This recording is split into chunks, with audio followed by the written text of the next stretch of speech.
సుధాకర్ గారు కాంగ్రెస్ పార్టీలోంచి ఎందుకు బయటకు వచ్చారు?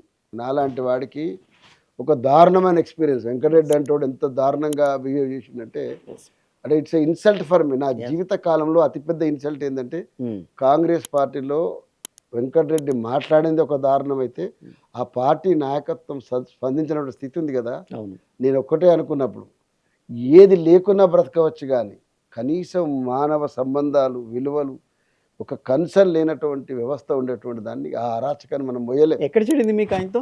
దాన్ని పెద్ద ఈ టీవీలో చెప్పేంత గొప్పది కాదు అది.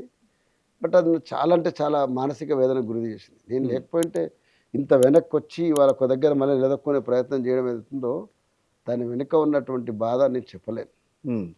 అంతకు మించి ఇప్పుడు కూడా వ్యక్తిగతంగా కాంగ్రెస్లో ఓ లీడర్షిప్, ఎదిగిన లీడర్షిప్ మీకు ఇంతమంది అసలు ఇప్పుడు ఉన్న ప్రభుత్వం ఇది కాంగ్రెస్ ప్రభుత్వం చెప్పడం కూడా కష్టం సార్ అన్నా కదా మీతోటి.